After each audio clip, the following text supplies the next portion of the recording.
नमस्कार, tiger news मध्ये आपलं हार्दिक स्वागत. मी प्रवीण.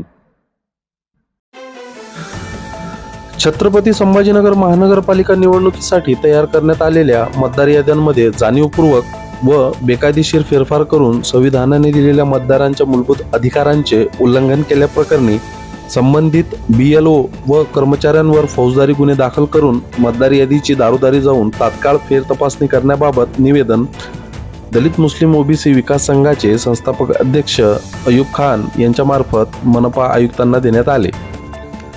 राजकीय फायद्याच्या दृष्टीने संबंधित BLO व कर्मचाऱ्यांनी हजारो मतदारांची नावे रातोरात मौलाना आझाद संशोधन केंद्र येथे बसून इच्छित व सोयीस्कर प्रभागांमध्ये स्थलांतरित केलेली आहेत. ही कृती केवळ प्रशासकीय अनियमितता नसून ती लोकप्रतिनिधी निवड प्रक्रियेत केलेली गंभीर फसवणूक असल्याचा आरोप त्यांनी केला.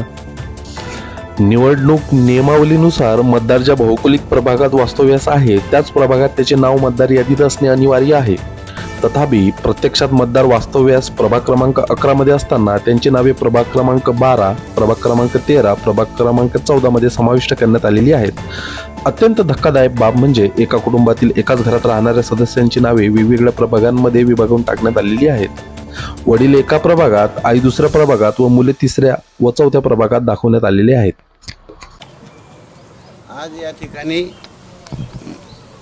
विभागीय आयुक्त साहेब यांच्या कार्यालयात आम्ही महानगरपालिका निवडणूक छत्रपती संभाजीनगर 2025-26 या मतदारसंघामध्ये निवडणूक घेत असताना जे प्रभाग झाले त्या प्रभागाचा भौगोलिक जो रेखांकन आहे त्या रेखांकनाच्या मध्ये राहणारे जे मतदार आहेत त्यांना त्यांच्या प्रभागाचा प्रतिनिधी निवडण्याचा हा पूर्ण संवैधानिक अधिकार आहे. असे असता काही राजकीय नेत्यांनी अधिकाऱ्यांची संगनमत करून मौलाना आझाद संशोधन केंद्र या ठिकाणी रात्रीतून काही मतदार या प्रभागातून दुसऱ्या प्रभागात पळवले. त्याप्रमाणे त्यांना मतदार करण्याचा अधिकार दुसऱ्या प्रभागात राहिला आहे. तो विषय असा आहे की जर व्यक्ती मतदार आहे तर त्याचा प्रतिनिधी निवडण्याचा अधिकार त्या मतदाराला असतो, पण असं न असता त्याला मजबुरीने दुसऱ्या प्रभागात जाऊन मतदान करावं लागेल आणि त्या प्रभागाचा मतदार हा निवडावा लागेल. पण कालांतराने जर त्याच्या काही समस्या असल्या सामाजिक आणि जगण्यासाठी त्याच्या काही समस्या असतील त्याचं निवेदन घेऊन त्याची तक्रार घेऊन मग त्यांनी कोणत्या प्रभागाच्या नगरसेवकाकडे जायचं हा मोठा गंभीर प्रश्न निर्माण होणार आहे.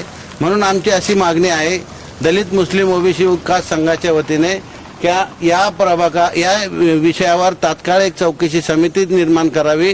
निवडणुका 8 दिवस 4 दिवस उशिरा होऊ शकतात, परंतु हा घोळ दुरुस्त करायला 3 ते 4 दिवस लागतील. या 4 दिवसामध्ये एक समिती बनवून दारोदार जाऊन नकाशा जो प्रभागाचा आहे त्या प्रभागाच्या आतली मतदार तपासून त्यांची योग्य मतदार यादी तयार करण्यात यावी.